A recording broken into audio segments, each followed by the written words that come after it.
Alright, what up YouTube? Welcome back to another episode of Curated Topics, brought to you by Curated Sense LLC. How's everybody's week been going? Okay, I have had a very busy and hectic week. As you all saw, I put out a video where I have gotten involved with a fundraiser. Shout out to BCU. I don't want to say it so it doesn't get flagged by YouTube. I wish it wouldn't, but can't promote things if you say certain words. That's alright. We're not complaining about that, but welcome back to the episode. So, hope you all had a great week. Excuse me if my allergies are going in and out. Springtime, and that's when it's the craziest for me. So if I sound a little bit off, that is why. I want to jump into a couple of topics this evening, but you already know how we got to start it off. That is with candle of the evening. Tonight, I actually have three. That's right. We're doing candles of the evening. So a couple weeks ago, I had a little contest giveaway where I did a little bit of I don't know if you would call it a raffle, but had names on a spinner, and this was to help just get more traction to my Instagram page, do a little bit of marketing. So shout out to the three winners. We got Boom, little Patron bottle. Got Boom, another little Patron bottle. These came out really nice as well. Really good with the cuts, really good smell. And boom, we got a little 1800. So, shout out to those winners. Thank you, contestants, for participating. Thank you to everybody who participated. I actually had a really, really good turnout for that. So I might do another giveaway. I might make that like a 2 or 3 times a year sort of thing. So stay on the lookout for that. You can check us out at curated_sense_LLC on Instagram. But what we got in here today? Hold on, let me see. Hopefully I can smell it. My allergies are going crazy. Oh, smell it. Always smells good. But this is our most popular scent. This is the Butt Naked. Fashioned after the Victoria's Secret perfume, Butt Naked is a perfume scent. It is a tropical scent, gives you those tropical vibes, very sweet, very fruity, but also has floral notes. This consists of strawberry, melon, peach, and then those tropical florals. And it smells amazing. You light this up, your space is going to smell great. Trust me. And it's sweet, but it's not overly sweet. Gives you those nice tropical vibes. Perfect now that Cleveland has some sun. So if you want to feel like you on the beach, light you one of these, get things going on. All right, let's get started with the show. All right, so we are back, and I want to jump right into the content. I'm not going to do any sports today because this particular topic is quite long, actually. So I'm going to jump right into the content. But before I do that, y'all notice anything different? Huh? Not the button-down shirt? I got plenty of those. Yes, I am styling and profiling in today's episode. But what do y'all notice that's a little bit different? I told you, in the words of KS, we build it as we fly it. And as we've gotten a little bit better, we've added just a little something. Drop it down in the comments if you recognize what it is. Okay? Hopefully I'm coming through your speakers with better quality. That's the only hint you're gonna get. If you can't tell, I'm very happy about the new edition. Welcome to the team. We did not retire the old one. We did not put it out to pasture. We're going to keep that old one because I got some ideas. I told you all, hey, this channel is going to evolve into something greater. And as we build it, we gonna fly it. So got some ideas coming for the old, but we are on with the new. Let's clap it up one time. Congratulations. We gotta pat ourselves on the back for these small victories. And this right here is just a stepping stone. You know what I'm saying? So let's get on with the show. All right. So I want to talk about the motivational piece today. And the motivational piece is coming from our book, that we're going through, this book here, Emotional Intelligence 2.0. What we are talking about today, this is part 3 of the series. We are talking about what emotional intelligence looks like. What does it look like? There are 4 skills that are involved in emotional intelligence, and we're going to talk about what some of those are. We're going to talk about all 4 of them tonight in the episode. Now, as I said before, this episode might be a little bit longer. Bear with me, but also I want you all to engage. Please drop your thoughts in the comments. Give me some feedback, but let's get started. So there are 2 primary competencies of emotional intelligence. That's the personal competence. This is all about you. And then we have the social competence. This is all about others. Let's go with the personal competence first. Personal competence is made up of 2 critical skills. 2, we got self-awareness and self-management. The personal competence is your ability to stay aware of your emotions and manage your behaviors and tendencies. Now, on the other side, we have the social competence. This is also made up of 2 skills. We have social awareness, that's your awareness of others, and then we have relationship management. Now, the social competence is how do you understand people's moods, behaviors, and motives, and then how do you use that understanding to improve your relationship with others. To truly improve your ability in these 4 emotional intelligence skills, you need to better understand each skill individually and then what it looks like in action. So we're going to start with self-awareness. Self-awareness, this is your ability to accurately perceive your own emotions in that moment and understand your tendencies across different situations. Some things that you want to look for. How do we feel at any given moment? What do we think and feel when presented with certain information? Now that goes both ways. A lot of the times, and I want to make this caveat as well, a lot of the times we think about emotions with a bad connotation on them. Like whenever somebody talks about being emotional or even having emotions, we start thinking bad things. No, we need to also think good things as well. To fully understand ourselves, and I'm going to say this more than once, but to fully understand ourselves, we have to be able to look at both the good and the bad. So, what do we think and feel when presented with certain information? That's going to be with good information and with bad information. That's going to be with what makes us comfortable and what makes us uncomfortable. We have to be aware of those things, and we have to know, hey, how do I respond to these things? That's part of understanding ourselves. And when you understand yourself, you can be the best version of yourself. Along with our thoughts and feelings, how do we act in response to situations, challenges, and most importantly, people? And this also goes along with both good and bad situations. Understanding your tendencies and responses is important. Why is that important? Because it helps you make sense of your emotions and why you think and feel the ways that you do about different things. As I said before, the more you understand yourself, the better or the more effectively you can get to being the best version of yourself.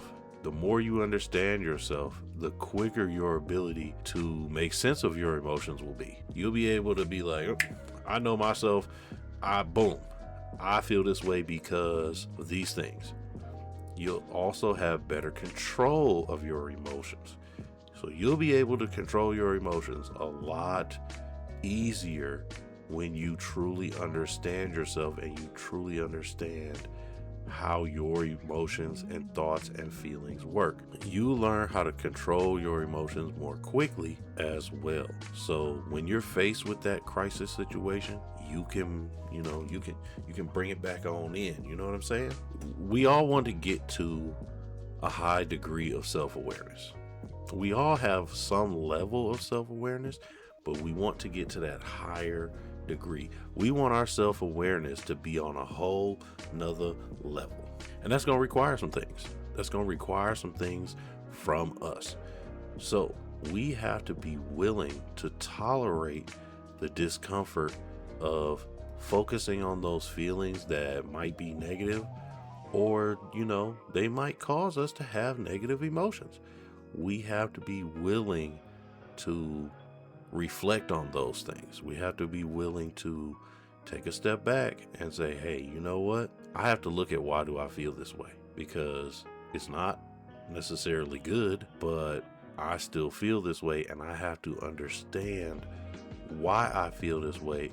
One, because I want to get better. I want to feel better, but also I don't want this to negatively impact how I react. So we have to be willing to, go into that dark space to understand ourselves. It's not just about understanding the good emotions about yourself. It's also about understanding the bad ones. When I talked about the 5 different types of emotions, the 5 main core emotions, only one of them is good. That's happiness. Now, you can have a lot of types of happiness, but the other 4, they were kind of bad. You had anger, you had fear, you had shame. You see what I'm saying? A lot of the focus is going to have to be on the bad, and that's not a bad thing.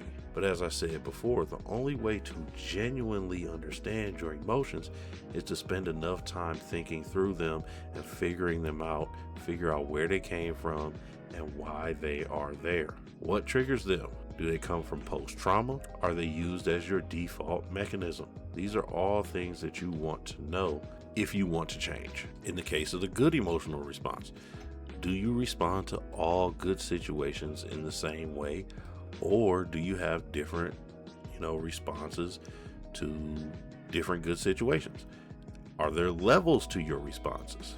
Do you respond to good situations with a productive response? Now, this is going to be very important, and I've mentioned this a couple of times, even in a couple of different videos. Your response to good situations is going to be just as important as your response to bad ones. And a lot of the times, we want to go out, we want to celebrate, we want to feel good about the fact that a good situation happened to us. And there is nothing wrong with that. It's perfectly fine. But you still have to keep a level of self-awareness so that you are not out of control. And then you did something in response to your good situation, but now you lost control and now you regret what you did. And, it changes your situation from good to maybe not so good. Or you have now introduced a bad situation into what was good, and it was a good thing you had going on. So you want to make sure that just how you want to have control in the bad times, you want to have control in the good times as well. We talked about how some good situations can be triggering for us and make us do things that are out of our norm. So once again, this is where having that control, this is also where having that understanding is very, very important. Very important. But like I said this in the last video, the goal is to not be nonchalant. You don't want to be numb. You don't want to be, emotionless. You have emotions and they're there for a reason. They do serve a purpose. So you don't want to be in a state where you don't have any emotions. The idea of self-awareness is to just be cognizant of them. You want to be aware of what is going on with yourself. And by being aware of yourself, you know yourself. When you know yourself, you're able to become the best version of yourself. Your emotions are your personal response to the world around you. They always are going to come from somewhere, even if it seems like they're coming out of nowhere. Part of self-awareness is figuring out why certain things affect you the way that they do. And understanding this will give you more control when those unexpected things do happen. Because they're going to happen. That's life. Life happens, life be lifing. And you want to be able to roll with the punches. You want to be able to navigate through the rough seas and all of that. There's a quote. Sorry, I'm going on a little bit of a tangent, but there's a quote I like, and it was said by one of my favorite female rappers, Rhapsody. She did a song, and in the quote, she said, "A smooth sea never made a skilled sailor." And I was like, oh man, where'd you get that? And then she said, that's a quote I saw on Google though. But it's so true. As you move throughout life, you're going to see bumps in the road. You're going to go through twists and turns. You're going to have peaks.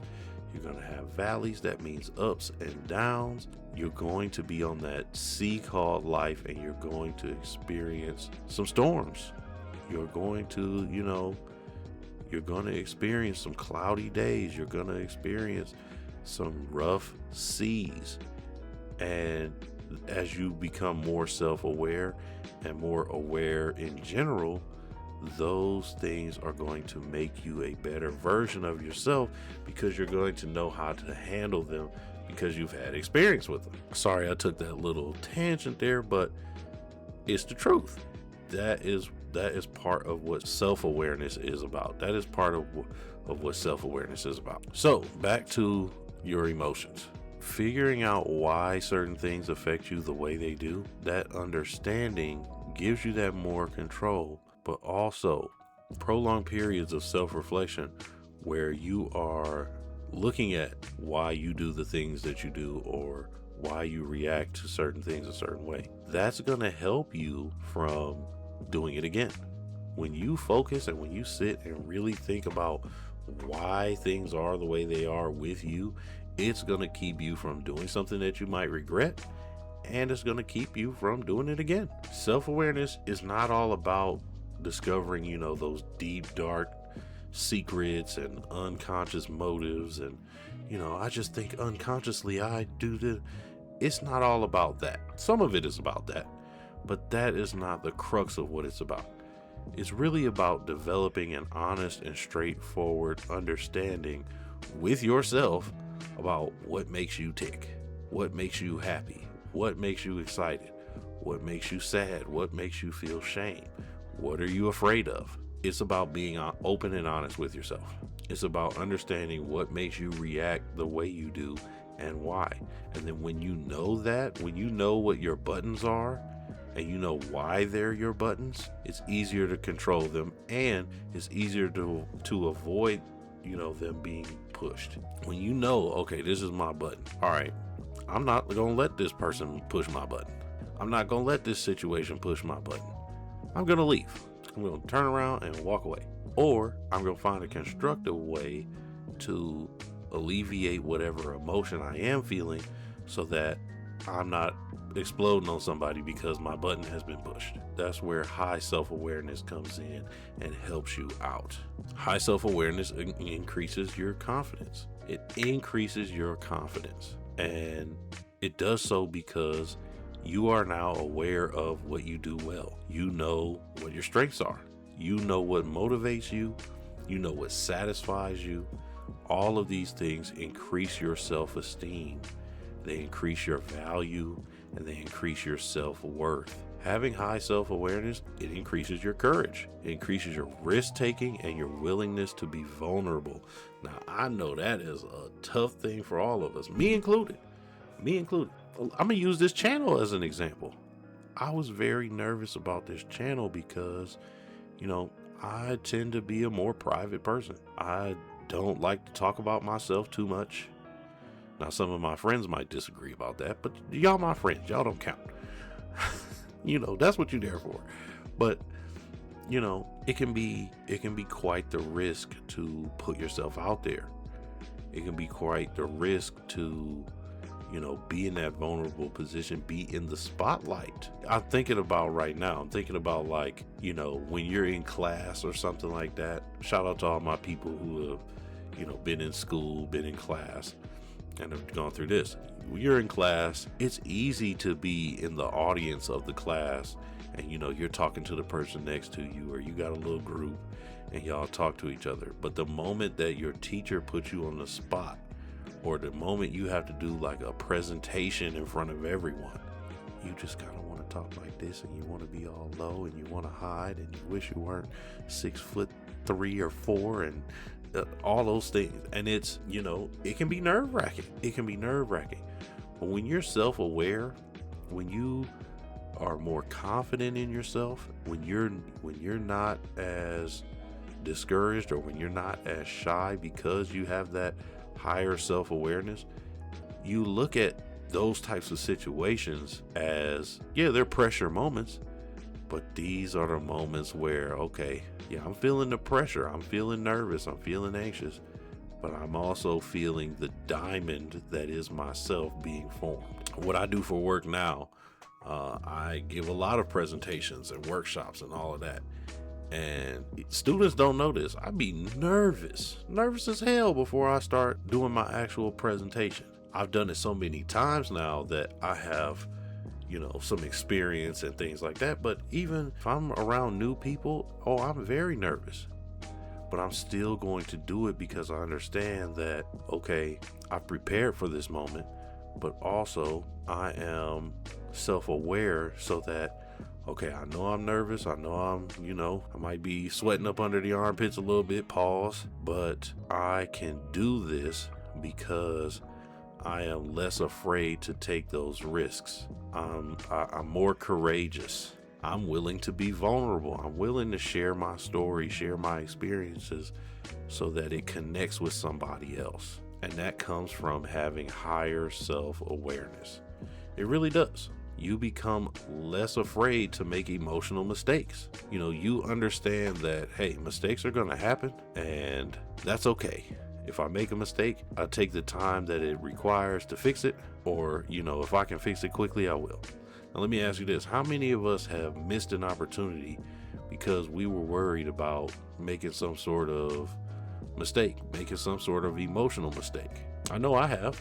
I wait too long to do something just because I'm nervous about it. This is another place where I can use this channel as an example. I was very nervous about being on camera, very nervous about how my voice is going to sound through the microphone. And, I don't know all the things that I need to know to make it sound good. And I was more focused on having everything perfect. I need the right setup. I'm working on getting my setup. I need 2-3 screens so I can see, comments or whatever. And I got to make sure I have a microphone. And then what about, things going on in the background? It kept me from getting started right away, when really I should have just jumped in, got started, and hey, we'll figure it as we go along. Now, I finally came around to thinking that way, and then I got started, and now, hey, we got a new member to the team. But, hindsight's 2020, and we learn things as we go. I know this about myself. Sometimes it takes me a minute, but then once I get rolling, and especially once I get in the groove, I'm going. I'm going to be going full send, full steam ahead, pause. I want us to be more courageous. I challenge you to be more courageous. Don't worry about the emotional mistake. Here's the thing about mistakes. Mistakes tell you what you should be doing differently. That's why they're there. That's why we call them mistakes. And when you have high self-awareness, it really allows you to see your mistakes as information that you can use as life continues to unfold. You're going to see sometimes the same situation happen to you over again. If you made a mistake the first time, you can learn because now you're being tested with a second time. Did you learn from your mistake in the first time? Do you know not to make that same mistake the second time that it comes around? This is your chance to do something differently. So don't see a mistake as your time to pity yourself or have self-doubt. Look at it as your time to learn. Having high self-awareness, it decreases self-doubt. It decreases that self-pity. It decreases your need to self-sabotage. Now, how many of us have done that? How many of us have self-sabotaged? That's one of the best quotes I've ever heard. It's not us against the next person. It's us against ourselves. We are our own worst enemy sometimes. We are our own worst enemy sometimes because we have a lot of self-sabotaging behavior, whether it's from not taking a risk to doing something that, distracts us and puts an obstacle in our way. Having high self-awareness is going to reduce some of those tendencies. And then it's also going to reduce the extreme self-criticism. We can also be our own worst critics because we know the truth. We know the truth. How many of us have sat there, man, I'm so stupid for doing this. I'm so dumb for doing this. having that high self-awareness, it's gonna allow us to have grace with ourselves, and it's gonna allow us to learn from those mistakes, not be overly critical, but critical enough for us to say, okay, here's where I went wrong. When this comes up again, and it might, I'm not gonna respond the same way that I did. I'm not gonna do that thing that self-sabotaged me. I'm gonna learn from my mistakes. High self-awareness also increases job performance. It increases self-satisfaction with life. You gain more satisfaction as you increase your confidence, and those two things come from accomplishing small goals. So like right now, I'm very happy that I have this new addition to the team. I keep beating around the bush, pause, when I talk about it, but I'm talking about this new mic. If y'all didn't know, I just bumped it, but I'm talking about this new microphone. This is a small accomplishment. And because I have a higher level of self-awareness, I'm pretty happy about it. I'm excited about it. I'm not gonna lie. I really want to know how it turns out. Before I was over here leaning into the mic like that. This one, I can just sit it there, and it probably has to be farther away because it picks up more sound. The sound quality is definitely better. I can adjust the different levels either on the mic or on the computer or both. It just, this is an upgrade. And even though it's about, what is this, maybe 2% of the screen, 3% of the screen, it's a small accomplishment, but guess what? I'm getting some satisfaction from it. That's going to build up the confidence, and it builds up the ambition to keep going. So high self-awareness on the job. This is going to allow you to put your strengths on display. It's also going to allow you to minimize your weaknesses. When you have high self-awareness, you really take your strengths and weaknesses into account. You can be like, okay, I'm real good at this, and I'm going to showcase that. And this I'm not so good at, so I'm going to work on building it up. It increases your motivation, as I just talked about with the microphone. It increases your ambition and your drive to reach larger goals. So like I said, with the microphone, for example, it's got me thinking of ideas that, I thought about, this and that, but now I can really bring some things to fruition. It increases your assertiveness. You are more willing to go after the things that you want with a higher level of self-awareness. It also increases your discernment. Now, what does discernment mean? Discernment means the ability to judge well. Increased discernment in the workplace means that you are more likely to pursue the right opportunity, not just any opportunity. Now, that's very important. That's very important. I'm going to go on another little tangent for a minute. So at my old job, I worked in a lab. I'm a science guy. I worked in a lab. And when I got there, I was kind of new to the industry, not new to working in science, but just working in this particular environment. I was fresh out of college, so I was really just happy to have a job. You know what I mean? I was happy that somebody was interested in me working there. I was happy to have a job. There were steps that I could have taken to set myself up a little bit better. Now, I asked good questions during the interview and things like that, but I learned very quickly, okay, yeah, I need to advocate for myself a little bit better. Ask for better benefits, ask for better pay, those sorts of things. And I probably should have did so from the jump. I looked at it as, okay, you know what? I'm starting here. I'm used to having to prove myself, so I'm going to come in, I'm going to get what they give me, but then I'm going to prove myself by showing my strengths and proving my value. Now, that's a good mindset to have. I'm not saying that's not the right mindset, but I definitely could have done a better job when it came to advocating for myself. I could have had better discernment. So where am I going with this? So one day we had somebody quit, and we needed to fill their position rather quickly. They didn't have time to really interview people for this position. It was kind of a separate department. So I worked in the lab doing the testing, I was in the scientific department.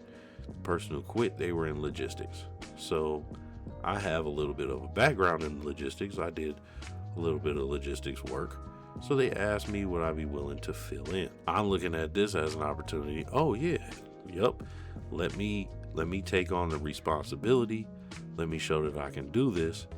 And then, I can talk about increasing my pay and okay, I can use this as a step up, right? That's how I'm looking at it. I should have advocated for myself better in this situation. When I did take this on, I was like, well, does this come with a raise? And I did ask those questions. I should have advocated for myself better. I should have negotiated. I should have advocated and negotiated a little bit better.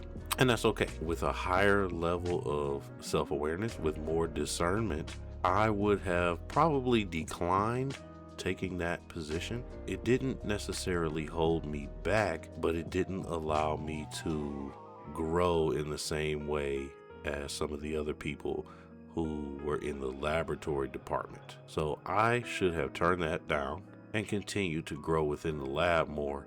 And then when the right opportunity came along, I would have been able to take it. So that's just an example of having a high level of discernment. And that comes from when you have a higher level of self-awareness. Now, moving on, having a high level of self-awareness, it also helps you keep your emotions under control. When you understand your emotions and you understand why they affect you and when they affect you, you can keep them under control. And by doing so, you keep yourself under control and you keep your emotions from holding you back. Your emotions can actually hold you back, especially in the workplace. Now, I'm going to go back to myself as an example. When I was at that job, I had moments where, especially in the beginning, I got a little bit emotional. I could have had better control over my emotions, at least to the point where, okay, I'm not going to, show them I'm upset or whatever. I'll save that for when I'm on my ride home. And, I had a meeting with the boss there and she was pretty cool about it. Now, she's not my favorite person, but she was cool about it. And she sat me down and she said, hey, this is what you need to work on. Just, hey, and I wasn't overly emotional or anything like that, but she was like, hey, work on, keeping your emotions more under control because, sometimes we can see when things affect you.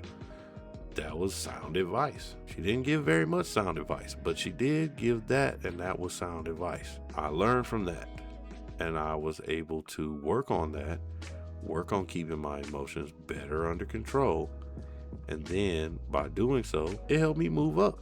It helped me move up quite a bit within the company. One, because they noticed that I worked on it. People notice when you start to work on yourself. When you are making improvements, when you dedicate yourself to growth, people notice. So she saw that I was working on my self-awareness. She saw that I was working on my emotional control. And then when it did come time for me to get that raise, when it did come time for me to get that promotion, I got it. This is where self-awareness is going to help you. This is where self-awareness is very important. It's very important because it allows you to seek out help in a timely fashion. Now, going back to that work situation, this was something that they didn't understand. I would ask for periodic meetings, and it wasn't just to ask for a raise. It wasn't just to ask for a promotion. This was just, hey, I'd like to do a small check-in before any type of annual review or semi-annual review. I would just like to do a check-in just to see what it is that I can work on. They didn't really understand that. They thought that I had some other motives behind that. I really didn't. It was more, I just want to be better at my job. I want to show that I am asserting myself. I want to show that I am ambitious, and I want to show that I am interested in growth within the sector. So I was asking for those periodic meetings because, hey, I want to know, am I making progress? I want to know if you all see anything that I could work on to be better at. And so that's being self-aware. It taught me to seek that out before it became an issue. I think oftentimes we seek out help when we're in crisis, not before, so we can avoid being in crisis. Or sometimes we have a crisis happen and that forces us to receive help. That happens, with our health, both physical and mental. Work troubles, man. Work troubles. They can send you to, take class or attend like a meeting or something like that. Work troubles, and those are the worst, because then you have stuff on file and all types of stuff. I didn't have to do any of that, but these are just examples. You don't want to be in crisis where you are forced to receive help. You want to be able to be aware of yourself enough to say, you know what, I'm feeling some kind of way. Let me go and seek out some help. Let me go and get some advice on this. All those things, and doing it, beforehand is the key. Self-awareness is going to help you with that. Why is getting timely help so important? Because when we seek out help ahead of time, we can sometimes avoid a crisis altogether, or we can at least minimize it if it does happen.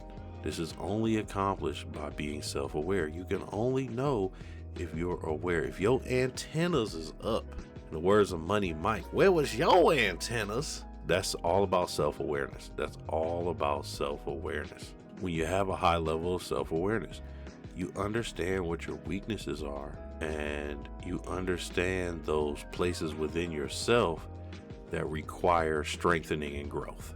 This is probably the hardest part of self-awareness, maybe even emotional intelligence altogether. This is probably one of the toughest parts to accomplish, because it requires you to reflect on what makes you uncomfortable. It requires you to truly sit down deep in thought and really think about, okay, what makes me uncomfortable? It's easy for us to embrace what we are comfortable with, and that causes us to put on blinders. It causes us to think about things that only cause us comfort, but we put those blinders on to the things about us that are uncomfortable, and that does us a disservice, because we are not looking at ourselves as a whole. We are not presenting ourselves as a whole, understanding ourselves, the good and the bad. That's when you understand who you are and the whole picture of yourself. And that's how you learn how to be the best version of yourself, because you're now looking at yourself as the whole picture. You're looking at yourself in its entirety, not just the good, not just the bad, both. You are looking at yourself as a whole pie, not just a section of it. When you're able to understand, both your beauty and your blemishes, it's going to be easier to reach your full potential. It's going to be easier to reach your full potential. And that starts with self-awareness. Now, what's second? Second is self-management. This is the second part of the personal competence. This is what happens when you act, or what happens when you don't. My mom used to say this thing. She used to say, blessings aren't just about what does happen to us. Sometimes it's about what doesn't happen to us. I have to say I agree with that wholeheartedly. Self-management is fully dependent on your level of self-awareness. Self-management is your ability to use your awareness and your emotions to stay flexible and direct your behavior positively. So what does that mean in simple words? This is your ability to manage how you react to situations and people. Sometimes a reaction means no reaction. Sometimes you got to let people know, nope, you're not getting no reaction out of me. Sometimes you got to let the situation know, nope, you're not getting no reaction out of me. That person who cut you off in traffic, you don't need to flick them off. You don't need to yell with your windows all the way up. They can't hear you no way. My road rage people, y'all know what I'm talking about. Self-management is also about your ability to tolerate uncertainty as you weigh out your options and evaluate your emotions. Now, this is really important. How many people are comfortable during uncertain times? I know I'm not. That's probably the time when I am my most anxious, is when I'm in a time of uncertainty. I'm at my most anxious because I'm not comfortable. I don't feel comfortable. I don't know what's going on. For me, I feel out of control during times of uncertainty, and I like to feel in control. This is usually happening during times of stress, anxiety, and crisis. Crisis leads us to our biggest moments of uncertainty. But once you understand what you're feeling, that's when the best course of action is going to reveal itself to you. So that's why self-awareness is so important. That's why understanding your feelings and your emotions is so important. Because once you understand, okay, I'm feeling this because of this, the right reaction is going to reveal itself to you. You're going to say, okay, I need to move like this. I need to do this and this and this. I need to seek out this help, because you understand, okay, I'm going through something and I'm uncertain about it. I need help. Or I'm uncertain right now, so I need to take these steps. I'm uncertain about what direction I'm going in, so I need this advice from this person or a mentor or somebody. When you understand what's going on, you now have at least the first step to what your course of action needs to be. Self-management is also more than just resisting certain behaviors. So it's not just about resisting, problematic behavior, big blowouts, negative reactions. It is about avoiding those things, but it's more than just resisting behaviors. It is about avoiding, problematic behavior. You don't want to have big blowouts. You definitely don't want to have negative reactions. It's also about resisting overindulgence. And this goes for reactions to negative things and reactions to positive events as well. You just got that promotion, so you go out and party. You don't want to party too hard because you don't want to put yourself in a situation where now your celebration is at risk, or now your good thing you got going on is at risk. I think the biggest challenge for most of us is consistent management over time and dealing with a variety of situations. Sometimes it's easy to be like, okay, now I got this one thing down. I can manage myself when it comes to this one thing. But then something else happens and you just, all control is gone again. We got to work on all aspects of our life. Once you get that one thing down, move on to the next thing. Don't just think you're perfect now, because you never will be. And that's the point. That's the key to consistency. I talked about that in another video. That's the key to consistency. And the thing about self-management, this is a process that needs to take place over and over and over again for a long time. Real results come from consistency. Real results come from putting your momentary needs on hold to pursue a larger and more important goal. I'm gonna use myself for an example, and I have not been good at this lately, but saving some money for shoes, guilty, versus saving for a car or house. Having a larger goal brings us to the realization that sometimes we got to delay our gratification. That pair of shoes that we wanted, $225 for that pair of shoes that we wanted. That could be $225 we put away for something else. And like I said, I'm using examples of myself because I ain't always been good at this. Just because I'm talking about it don't mean I'm just good at it now. People who know me, they be making some little comments, and that's okay. There are things that I need to work on, but we're going through this together. Some of these things, hey, we are in this together. So I hope that it doesn't come off as if, I've got all this down. No, a lot of the stuff I've read this book already, but a lot of this stuff I'm working on right there with you. So I'm here to let you know it's somebody else going through it too. Anyway, back to the topic. So having larger goals, it brings us to the realization that sometimes we got to delay our gratification. This also shows you that your commitment to self-management is going to be tested over and over again. Like I said before, you are always going to be tested. You're always going to be tested. And those who manage themselves the best, they're able to see things through without cracking and breaking down. Now, you might have a little crack here and a little crack there. You might slide a little bit, but they're able to do so without completely letting things go without seeing them through. They're able to see things through. Success comes to those who have goals, those who have plans to achieve those goals, and those who put their smaller needs on hold to commit to a plan to achieve those larger goals. Let's talk about some self-management tips.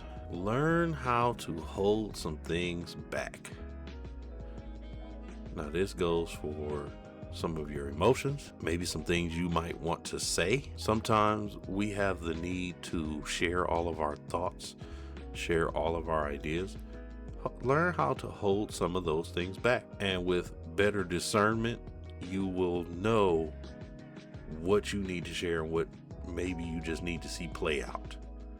Not all your moves need to be revealed. You don't need to have a play-by-play of your plans to achieve your goals. And one of the reasons is because not everyone wants to see you succeed. Not everybody wants to see you succeed. So you don't put all your plans out there because you don't want to put people in a place where they can interject themselves into your plans and mess things up. You have to be very strategic about who you share your plans with, because the people who you want to interject in your plans, those should be the people who can help you out. You go around telling everybody your plans, or you interject the wrong person into your plans, they can completely derail them. So you want to have some things that you hold close to the chest simply because you want to see it through to the end, and you don't want anything to distract from that. You don't want anybody who can derail you from your plans. Don't be too openly honest. Now, I'm not telling you to go out there and lie or anything like that, but don't be too openly honest. Have a little bit of mystery about you. Going back to the last point, when people think they have you figured out, that's when they can do the most damage to you. Also, you want to have a little bit of mystery, because then when you show your results, you now have a surprise. You have some shock value. Oh, I didn't even know you were doing that. When I talked about the fundraising opportunity that I joined, I did a little video for that. I posted that on my Instagram. I posted that some other places, and I shared it with some people. I had people come up to me like, oh my goodness, I had no idea you were doing this. Exactly. I waited until time to roll things out so that I can have some shock value, so I can get some results. And it actually led to some good results. Now I have to do some other things to, get some plans in place and things like that. But, I didn't want to share too much too soon, because then you can have some people who either don't respond to what it is you have going on, or there's no shock value. So you want to have some mystery about you, and you don't want to be too openly honest with everybody. Not everybody needs to know your current mood or how stressed you are. Not everybody needs to know how stressed you are. Why is this? Well, one, most people don't care. Just being honest, most people don't care. And even bigger thing, most people can't help. Most people don't offer sound advice. Most people look at your stressful moments as their entertainment. You are their real life reality show. This one is very important as well. Your stress can infect the people and the environment around you. So if you're stressed, you can push that on to somebody else. And then people knowing your mood, just like people knowing your plans, it leaves you open for them to alter it. Now, this could be, hey, you out there, you got a big old smile on your face, you walking down the street, somebody might not like that, and they want to piss you off. So they want to do something to make you mad because they don't like the fact that you got a smile on your face. They don't like the fact that you are too openly happy. That's a real thing. Somebody sees that you're in a bad mood, so now they're in a bad mood. Your bad mood has infected somebody around you, and now they want to make you in an even further bad mood because you made them in a bad mood because you're in a bad mood. You see how that happens? So you don't want everybody to just know what type of mood you're in. Now, I'm not saying you walk down the street mean mugging folks. No, you can have some sort of smile on your face, but it's not like they need to know all your business, basically. So let's move on to the other components. Let's talk about the social competence. And the first part of the social competence is social awareness. This is a foundational skill. This is your ability to accurately pick up on emotions in other people and understand what is really going on with them. Basically, can you read the room? This often involves you being able to tell what others are thinking or feeling. Sometimes this needs to happen even if you don't feel the same way as them, particularly if you all are having conversations. A lot of times people aren't going to agree all the time when they're talking to each other. You need to be able to know, what is this person thinking? What is this person feeling? And you have to be able to recognize those things, even if you don't feel the same way as them. So you might have one way of thinking, they might have another. You need to understand that they have another way of thinking, and it might not align with your way of thinking, but you still got to recognize what their way of thinking is. And this goes for all of us, but it's real easy to get caught up in our own thoughts and feelings without considering the perspective of others. That's what leads to arguments. Have you ever been talking to somebody and they just, well, you just don't see what I'm trying to say? They probably right.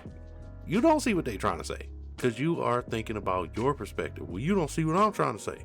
This is what I'm trying to say. That's an argument right there of what we don't see what each other's trying to say. You have to be able to take a step back. Okay, what is their perspective on this? It might not even change how you feel about the topic, but just understanding their perspective alone will lead to a better relationship with that person. And we'll talk about that as we get on through this video. Social awareness ensures that you stay focused and absorb critical information. Observing and truly listening are the most important elements of social awareness. Now, we really about to talk about this. We have to stop doing things that we like in order to accomplish this. In order to be truly social aware, we're gonna have to stop doing some things the way we like to do them. Let the church say amen on that in order to accomplish this, especially when it comes to listening. There is a difference between hearing what somebody says and listening to what they have to say. You can hear the words that they said. My favorite is Chris Tucker. Do you understand the words that are coming out of my mouth? A lot of times, no. A lot of the times we hear what people are saying, but we are not truly listening to what they have to say. Listening comes with a level of understanding. It comes with a level of understanding for what the other person is saying. And there is a difference between listening to respond to someone and listening to understand them. Listening to respond to someone involves a surface level of understanding. There is a level of understanding, but it's very surface level for what somebody is saying, to the point where you are now formulating a response while they're talking. That's low-key a pet peeve of mine. I'll be talking and I'll say something, and then somebody will get, to the point where they want to interrupt me. And that can be very frustrating, because a lot of the times, especially for me at least, it's like, okay, you're interrupting me, but if you would have let me finish, your whole interruption wouldn't have been necessary. You were listening to me so that you could respond to the part that you didn't agree with, or to the part that you didn't like, when you could have just let me finish, and then it would have adjusted your whole attitude. And I've had that happen to me a lot, and it's very frustrating. And I've been guilty of doing it too. I'm no better than anybody else. I just want to put that out there. I have done it to other people as well. But when you're listening to respond, you can't say that you're focused on what the person is saying, because you're focused on what your response is going to be. When you listen to understand, you are using what they call active listening. You're looking for context to the words that the person is using. You're listening to the tone.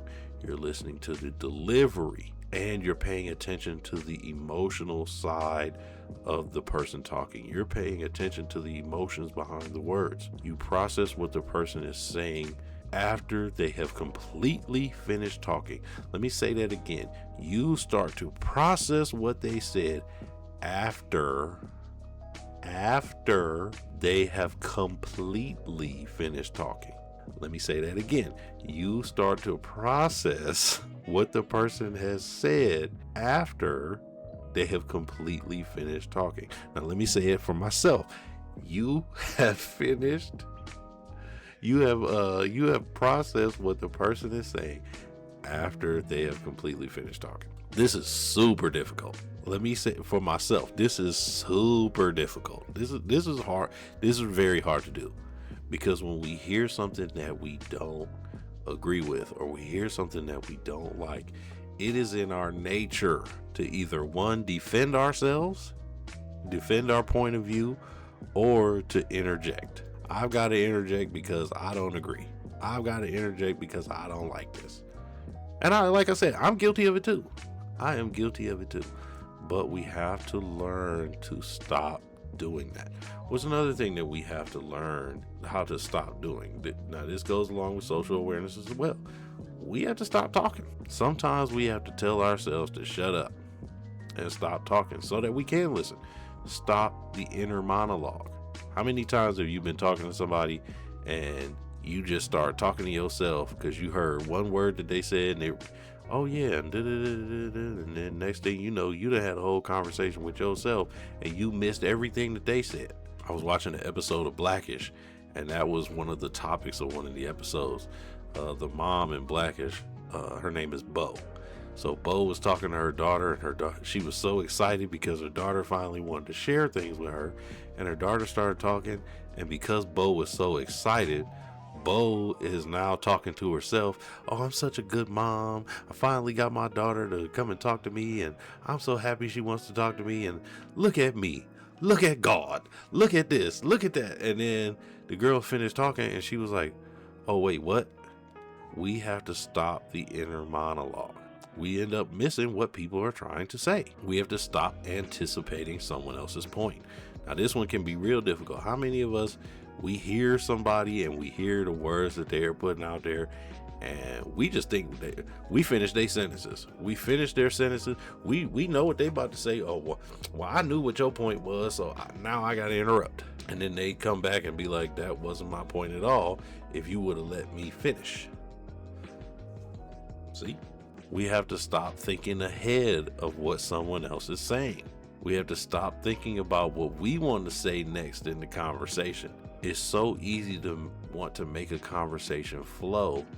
Oh, well, they said this. All right, cool. I got to formulate my response now.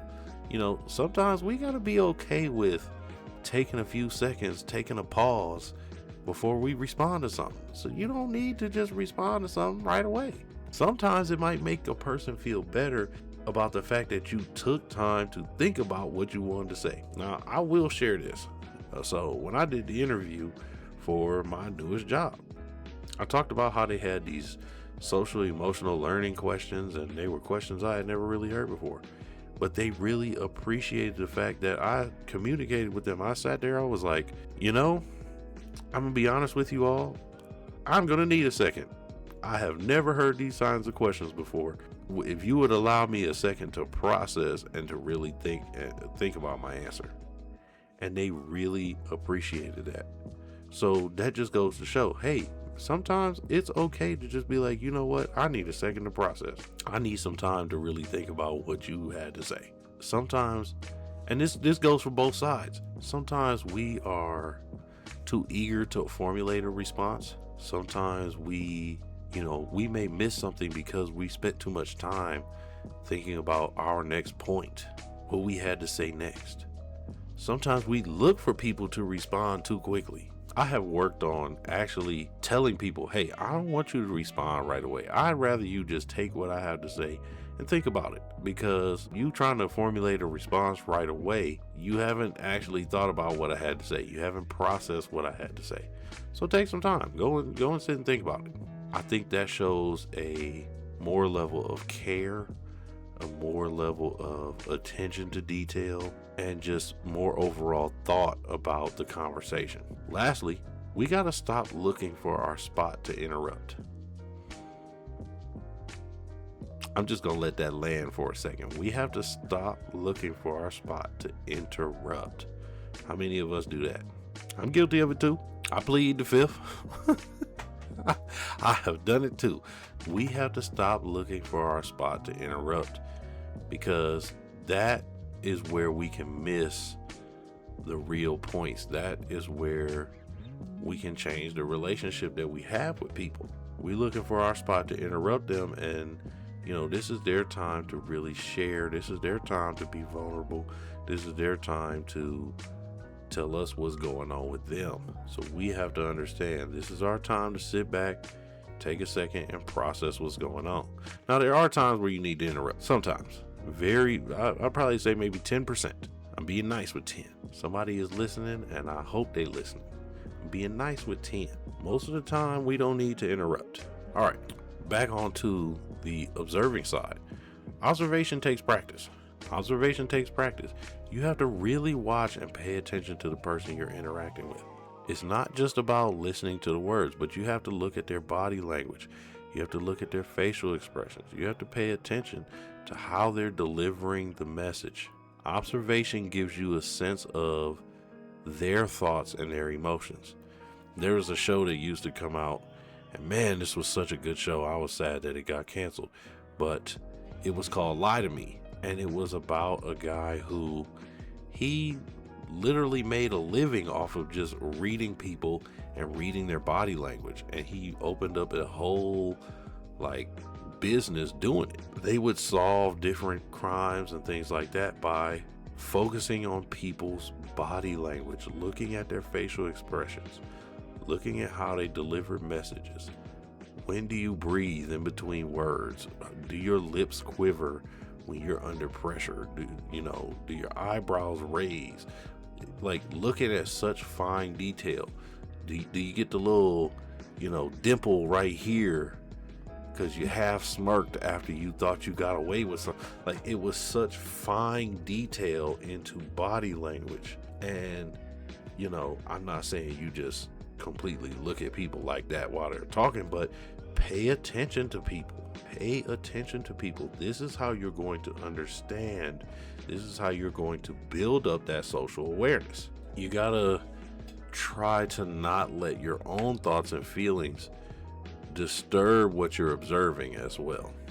And this is the key to social awareness, and this is definitely the hardest thing to do. Not allowing our own thoughts and feelings to interrupt what we're observing. Not allow those things to taint what we're observing. Pause. This is the key to social awareness. So what's some tips? Here's some tips for building up your social awareness. Get to know people better. Get to know people better and more personally so that you can better understand their needs, their wants, and their thoughts and feelings. Make others feel good about sharing their thoughts and their plans with you. Make them feel good for sharing. Even if you've got better ones, if you've got better ideas and things like that, that's okay. But make them feel good about being vulnerable with you. Make them feel good about wanting to share with you. Use thoughtful language. Hey, I appreciate the fact that you wanted to share your ideas with me. Even if I don't agree with you, I appreciate it though. That can go a long way. You want people to share with you because that's good relationship management. That's building up those skills. So share with them that, hey, I appreciate the fact that you were able to share that with me. Show appreciation to that person. Okay, be more patient with people, especially when they share their feelings. Be patient. Allow them to go through their emotions. Work on recognizing implicit dialogue. Now, this one is tough. This one is tough for me as well. I like to be more of a straightforward person. So when it comes to this part, this can be a little bit tough. But work on recognizing implicit dialogue. Implicit dialogue is communication where information is shared indirectly. So that means you're getting messages where the meanings are folded in. You have to infer intent from context. You have to pay attention to tone. You have to look for subtext and body language. Basically, reading in between the lines. That's how you're going to build up your social awareness. Now let's move on to the last one. The last one here is relationship management. And this is the second component of the social competence. This skill taps into your abilities from the first 3 EQ skills. So that it taps into those self-awareness abilities, self-management abilities, and the social awareness abilities, and it combines them all into relationship management. This is your ability to use your awareness of yourself and others to manage your interactions with them successfully. This ensures clear communication and effective handling of conflict. Effective handling of conflict. That is very important. but this is the bond that you build with others over time.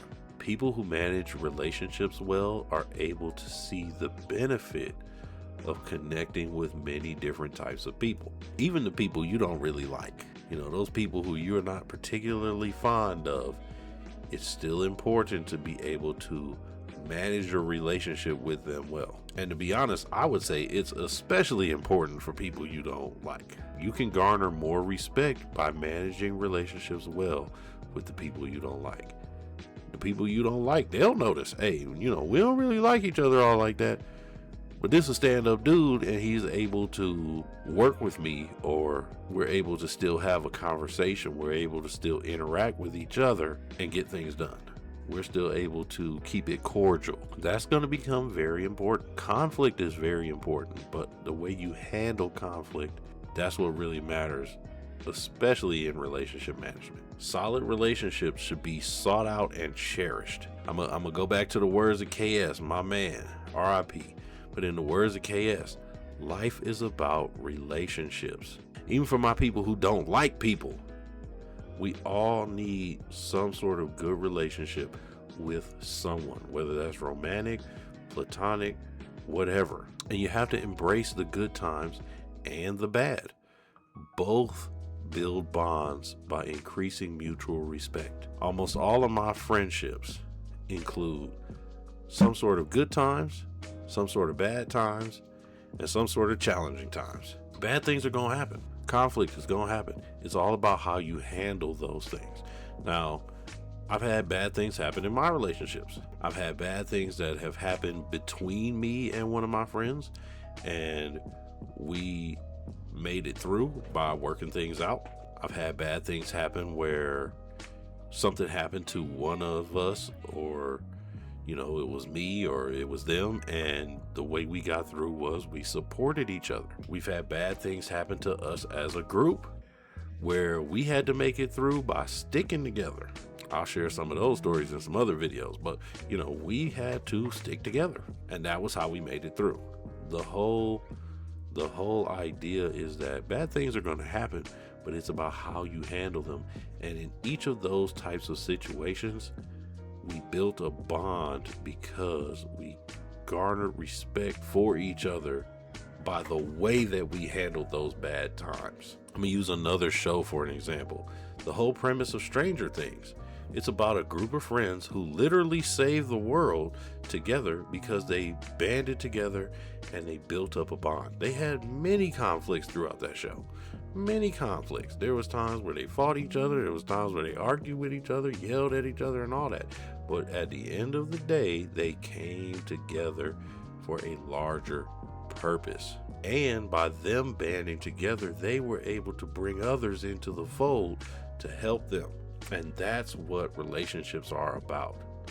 Good relationships are built with strong bonds, and bonds come from both good and bad experiences.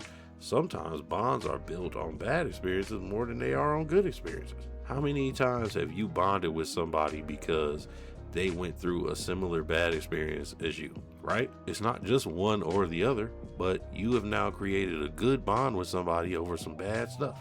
Bonds built for friendships are like laying brick. If you got only good, it's only going to stack up in, one on top of the other. So boom, boom, boom, boom.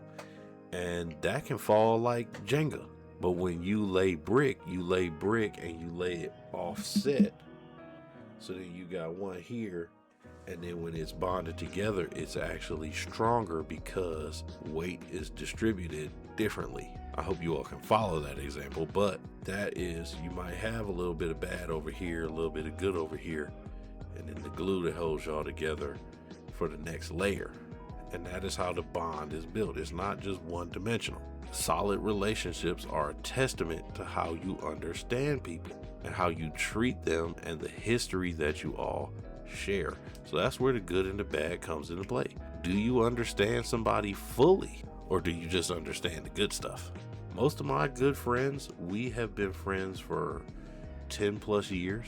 And with most of them, we have not always seen eye to eye. We've not always agreed on certain things. We have had moments where we even stopped talking. but we have had moments where we have also sat down and said, you know what, we're friends and this ain't worth losing a friendship. Let's work through this, let's talk things over, and let's move on. We have more respect for each other because we've been able to do those things. And it's not just about, oh, we've been through the good. I like the fact that, hey, I've got friends who they can call me when something's going on and I can help them out. I can be support to them. That's not always about the good. I have some friends where I know I can call them if something's going on with me. That's not always about the good, but it's important because I know that I can be a shoulder that they can lean on. They can be a shoulder that I can lean on. Pause. That was a little crazy. Pause. Big pause. Remember I said to get to know people on a deeper level when we talked about the social awareness. That's very important because here's the thing. When you have weak connections with people, it's harder to get your points across to them. So if it's something you're trying to do and you don't really have a strong connection with somebody, how are they supposed to support you? How are they supposed to know you verified? Who's going to co-sign you if you don't have any connection with anybody? Let's say you go in there for a job and they ask you for a letter of recommendation. How is somebody supposed to recommend you if they have no connection or if the connection is weak? You want to build strong relationships. You want to build strong bonds with people so that you can make those connections and so that you can get your point across when it comes time to having to make one. When it comes time to having to make a point, you want somebody to listen to you. You want people to listen to you, and you have to practice relationship management in order to get those benefits. Now, in your relationships, you should be seeking some benefits. Your relationships should benefit you. People shouldn't just be there just to be there. That's a disservice to you, but also that's a disservice to them. Just like you have a purpose, people have a purpose. And along with that purpose comes value. Along with that value comes benefits.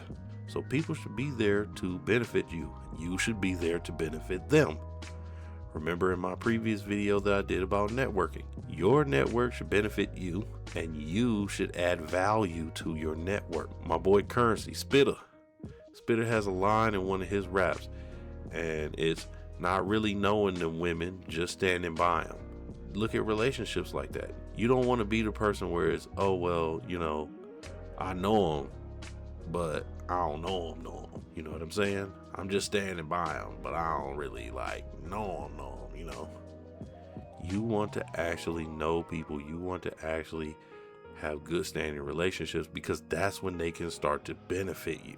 There's a difference between interacting with somebody and having a relationship with somebody. And it's all about frequency. This is a product of quality time, depth, how well do you know somebody, and the time that you have spent with them. All of this is important.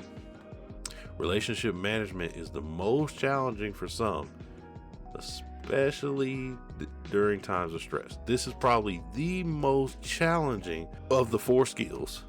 One, because it requires all the other skills, but also this is especially hard during times of stress. A lot of times during stressful times, we want to isolate. We want to be by ourselves, alone. Leave me alone. I need to handle this by myself. When, you got to carry all that weight on your own when you could have some help. It'd probably be a little bit less heavy. And I get it. There's times where we want to be by ourselves. There's times where we want to have our moments to ourselves, and we should, but you don't want to push people away. That can happen, especially during times of stress. Especially during times of stress, we can tend to push people away. Sometimes we can draw them in. How many of you all have heard this? Misery loves company. Sometimes when we're stressed, we can want to pull people in. They can be like, okay, I'm here to support you, but you got to handle this on your own. And we just, well, wait, don't go nowhere. Nah. With good relationship management, effective relationship management, we have to know when to be supported, when to seek out support, and we have to know, okay, now I got that little bit of support, now it's time for me to handle this part on my own. We don't want to push our stress onto other people because we don't know what they got going on. We all have individual lives, and part of good relationship management is just making sure that, okay, I'm not putting all my stuff onto somebody else. That's the biggest thing. Because like I said, you never know what somebody is going through. And with effective relationship management, it can shed a light on what your friends are going through. It allows them to open up to you, but it allows you to have that chance to empathize with them and potentially help. Now, let's talk about stress for a second. Where does most stress come from? Where does it come from? It comes from work, comes from family. Now, why do I say those two things in particular? Well, these are the places where most people spend most of their daily time. Most of your time spent each day is going to be at work and with family. And these are the places that face the biggest consequences when it comes to conflict. Conflict at work. That can fester when people passively avoid smaller conflicts. That's because people lack the skills needed to initiate a direct and constructive conversation. There's fear about conflict and the consequences that come from disagreements. And that can cause people to explode because emotions have built up too high. And this is true in the family dynamic as well. This is absolutely true in the family dynamic as well. Sometimes you can have stuff spill over from one aspect of your life into another. How many times have you been stressed out because of stuff going on at home and then you took that into work with you? Or vice versa. You were stressed out because of work. Oh, I just had a bad day. And then you come home and all the little things are annoying you because you had a bad day at work. This is where effective relationship management comes into play. Communication. Communicate. Hey, I'm having a rough day. I need a second to reset or whatever. And hopefully who you're talking to, they have good relationship management skills so they can be like, you know what, they're having a rough day. Let me chill, let me leave them alone. Relationship management teaches you how to directly communicate and address conflict maturely without exploding on people. You have to learn how to have what we call crucial conversations. What's a crucial conversation? That is a conversation style where you have direct and intense conversations, but you do so effectively and you minimize conflict. How do you know you manage relationships effectively? Well, you'll know if people enjoy being around you. That's number one. People gotta like being around you. People gotta approach you willingly. So they come to you. They come and find you. And oftentimes they come to find you to talk. They want to share things with you and they want to talk to you. And it's without you even having to ask them. People want to invite you to the functions. They got to make sure you're there. Hey, I'm throwing this party or I'm having this get together. We doing a cookout at the crib and we got to have him there. We have to have her there because they are pleasant to be around. That's when you know that you effectively manage relationships well. Now, Senator, do you have any tips? I sure do. So, tips for relationship management. Learn how to have crucial conversations. Crucial conversations aren't always bad. Sometimes it's just cool to know how to give somebody some feedback and how to do so without causing conflict. How do you do that? Lead with a compliment. Start off strong. That's going to soften the tone of the conversation. And if you do have to get into some heavy stuff, it kind of softens the blow a little bit. Moving on. Be open. Be open-minded. Be empathetic. When it comes to that constructive criticism or that constructive feedback, be kind about it. Don't just lay into somebody. Reassure them with the fact that, hey, I'm just trying to give you some constructive criticism. Collect feedback for yourself. Collect feedback before you draw a conclusion or make an assumption. Get the feedback from the other person before you just decide what it is that they're thinking or what their point was or what's going to happen in the end and this going to lead to this, so I didn't say this and I didn't do that.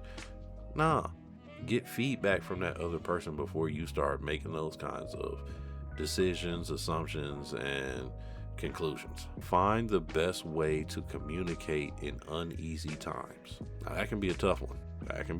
Because we have our own triggers and things like this. But as I said before, this skill right here, relationship management, it requires you to draw on those other three skills. You have to be very self-aware for you to know how to communicate with somebody effectively, especially when it's an uneasy time. And you have to be socially aware because you have to be willing to observe how they react. Next tip, don't erode camaraderie. Don't isolate. Camaraderie can be your best friend sometimes. Hey, joke with people. Have a good time. Have those conversations. Don't get too overly excited. That can be a turnoff for some people. Oh, they talk to me now. I gotta go a million miles a minute with everything. Calm down. Relax. What they used to say back. I'm about to age myself. Take a chill pill. Don't really do that, but relax. Don't get too excited. Don't get overly excited. Don't be judgmental, and don't make overly negative statements. Try to find a way to add value to the conversation. When you are criticizing others, try to help them develop. Help others develop. Don't just tear them down. Recognize others' achievements. If you got a friend and they just got a big promotion or something like that, hey, celebrate them. If you're the leader of the team, if you're the captain of the team, bring out other strengths. Even if you're not, bring out other strengths. So that's something that I'm learning in the fundraising opportunity that I have right now that I'm working on. If you haven't seen the video, this is a side note. If you haven't seen the video, it's about 1.5 minutes. Go and check it out. It's called I Need Your Help. Go and check that out. Make sure y'all look at the QR code and all of that. I'm not going to get too deep into that because of the way the promotions work on YT. They be hating a little bit, but anyway, go check that out. But that's something that I have learned. I have to learn how my team members like to operate, what their strengths are and things like that, so that we can get the results that we're looking for. We can get good outcomes. That's something that you're gonna have to work on, and help others strengthen their weaknesses. Now, this is the key. If they ask. So a lot of times we want to offer people help because we see that we can help. We got to make sure they want the help first. Let them come to you and ask for the help first before you just offer it, because that can create a whole different thing. Don't be determined to find fault. How many of us have done that? We having a conversation. Well, it's your fault because see right here you said. Don't be so quick to do that. When it comes to celebrating your people, show up and show out for your people. I'm not saying you act a fool, but show up and show out for your people. Shout out to Dr. Frazier. Dr. Frazier said, take the picture. For the people in the cheap seats, take the picture. If you celebrating somebody, if you don't really even like taking pictures, hop in the picture. I suck at taking pictures, especially when other people are taking them. You know what I hate? I'm gonna tell you what I hate. YouTube, here's what I hate. When somebody take a picture like this, I hate this. I am 6'4". Why are you taking the picture from your chest level and you 5'3"? If you don't hold that phone up so you're not pointing the camera at the bottom of my chin, looking at all at my neck, I hate that. But you know what? I still hop in the picture because those are the memories, those are the moments that you have. You know how many times look at Brian and the face he making, because whoever decided they wanted to hit click on the camera when I was talking. I didn't even know I was taking a picture.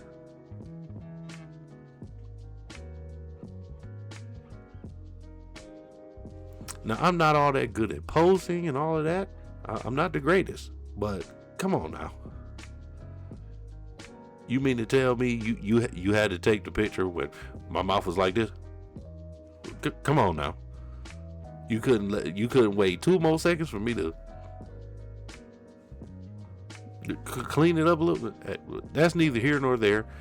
Take the picture. Hop in the photo. One of my favorite things, I actually like the little like mobile photo booths or whatever, because it's your chance to be silly and do that. Be silly and take the picture. Put on the big old glasses and the weird puffy hat and the plastic chain or whatever. Take the picture. Create those memories. That is what people are going to remember. And then lastly, the fortune is in the follow-up. Shout out to Dr. Frazier again. The fortune is in the follow-up. Follow up with your friends. That is the key to building relationships. Communication, hanging out, spending time with them, frequency. Follow up with your friends. I got a challenge for you all. One, if you made it this far, I appreciate you for listening. We are almost at 2 hours, so I really appreciate you all for paying attention. But I got a challenge for you. Follow up with 5 old friends who you haven't talked to in a while over the course of this next week. And try to do it each week. And then in the same week, follow up with 5 new friends. And just follow up with them, ask them how they doing, ask them how their families are, whatever it is you need to do to catch up. And then let me know how that goes. Let me know how that goes. I want to see something. This is a little social experiment, and pay attention for yourself. I guarantee you will benefit from reaching out to those 5 people. So that's all we got on the topic for tonight. As I said before, thank you all for bearing with me. I am going to quickly do album of the week. So let's jump into some music. All right, here we are. Album of the week. Now this album is special to me. And this album is called Habits and Contradictions by Schoolboy Q. This one right here, this is for the culture. I chose this album because over the weekend I found out that it was uploaded back onto Apple Music. For some odd reason, it had been taken down off of all streaming platforms, and I am so happy that it is back. I was waiting for it, and it caught me by surprise. I had my workout playlist on. I was at the gym, and one of my songs came on, and I was like, it's back, and it made me, I had to listen to the whole album immediately. Shout out to Schoolboy Q. This is honestly, I think this is my favorite album of his. I think this is his best album in totality, like song for song, the flow, cover to cover. I actually think this album rivals Kendrick's first album, Section 80. I think that is like a 1. So if Kendrick is number 1, this album is, his is 1A, this is 1B. I think that this album was put together perfectly. It's a great driving album, and there's one person in particular, I don't know if he's gonna watch this episode, but shout out to my cousin. Me and my cousin actually talk about this album all the time when we reminisce about how I used to drive a Honda Accord. Back in the day, it had the 6-disc CD changer before you could just Bluetooth to the radio, and this album, Habits and Contradictions, stayed in that 6-disc CD changer. It was this album, it was A$AP Rocky's first album, A$AP Ferg's first album, and then I think I had three CDs where I just put a whole playlist together. Man, we was listening to that Schoolboy religiously. Oh, I also had a couple Currency albums too, but we listened to that Schoolboy album religiously. Like that's it. I didn't take it out because it was just that good. It was like, this is like the perfect driving album, and I had to leave that in there. If you ask me what's my top 5 or top 10 debut albums, oh, this one's goated. This one's gotta be up in there. Pause. This one's gotta be in there. My favorite songs from this album, number 1 is called There He Go. That's my number 1 favorite song on that. I love that joint. Now I put that on when I'm pause, showering, getting ready to go out somewhere, and I'm trying to look fly. Oh yeah, There He Go. Oh yeah. So, I say Schoolboy is probably my spirit animal. Schoolboy is my spirit animal. And I want to shout out the person who put me on the Schoolboy. Ex homegirl. We still cool, but ex homegirl, if you know, ex homegirl. I'm not gonna put her name out there, but she told me to check Schoolboy Q out. Pause. And she played an album. She played this album, and I was listening, and I was like, I had heard one song, and that's the second favorite song, Hands on the Wheel, with him and A$AP Rocky. I heard that before, and I heard Brand New Guys before, which isn't on this album. I heard Brand New Guys, but I didn't hear the whole album. she put the whole album on. I was like, hey, yo, who did you say this was again? I went home, I got that album in the 6-disc CD changer immediately. So shout out to her. Number 3 is called Groove Line Part 1. That's Schoolboy Q, Dom Kennedy, and Currency. Nice little joint. Now, that's the song you could put on when you with your home girl and you want her to like. So, there's those songs that you play where you trying to set the mood right and all of that. This is the song where, yeah, it's cool for to set the mood right, but it's also what I'm gonna play when I want you to start thinking about you like me long term type of stuff. Like, no, like not, oh, you just like me for the evening, but you like me long term. Or he played a song where they talk about waking up, cooking turkey bacon. Yeah, that's that type of song. So y'all go check that out. Let me know what you think. It is recently back up on Apple Music. It's a oldie, but it's a goodie. So I want to say thank you all. Thank you all for listening. I know this was a long one, but this was very important. This probably one of the most important of the videos that I'm going to put out in this series of what we're talking about. So I wanted to make sure that I put my time in. I appreciate you all for whoever put their time in to really listen to this one. Thank you to all my listeners. I appreciate you all. I appreciate all the feedback I've been receiving, whether that's in the comments or in the background. I want to start getting the comments up a little bit more. I haven't seen any comments in a while. So if you are watching, please drop your thoughts, drop your comments. All my friends who watch and they tell me something in the background, it's time to come to the foreground. Start putting those comments in the comment section. Thank you to all my subscribers. And if you haven't subscribed yet, please do so. We working over here. We building each other up. This channel, I'm going to talk about this in a live so I can react to it. But there was a comedian, he just did an interview where he talked about how, people aren't watching the people who are out here trying to actually do something positive. And so I'm really hoping to change that around. That's kind of why I'm here. That's kind of why I'm doing some of this. Let's be positive lights in each other's lives.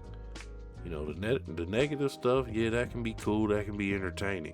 But let's actually work on building each other up. So in the words of KS, relationships are everything. This life is about relationships, and we build it as we fly it. We're here to build each other up. That's men, that's women, that's everybody. So as I always say, thank y'all. Hope you have a great week. I'll catch y'all on the next one.